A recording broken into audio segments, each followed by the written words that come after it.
Palju õnne sulle! Aitäh! Meistritiitel, kuidas tuli, räägi?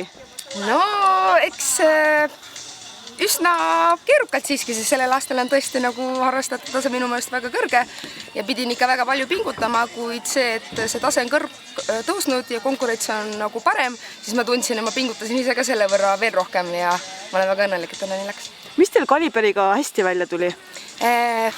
Ma arvan, et traavi säärest olid päris okeid täna, aga üldiselt lihtsalt Sobun on väga-väga tore ja ta päästab mind palju ja mul korra oli siin ühe kontraga oli väike segadus ja seal kartsin, et äkki nüüd vahetab, aga ei, hobune tassis mind välja ja väga tubli on ta. Aga kaliberis vist on igavene pätu ka sul? Ta eelneval aastal oli tõeline pätu, temaga ei ole iialgi kerge olnud, ta ikka treeni jooksul korduvalt loopis mind seljast alla ja tegi täiesti crazy thing'e lihtsalt, kuid me treenisime aasta alguses 4 kuud Hollandis ja me saime sealt sellest pätundusest nagu päris hästi lahti ja muidugi eelneval aastal juba Eestis ka ikka aidati sellega, aga see Hollandis treenimine aitas ikka väga palju edasi just rasvastuse alal ja nüüd ta paneb selle kuumuse kõik siiski endal töö sisse ja ta oskab juba palju paremini seda nagu realiseerida töös.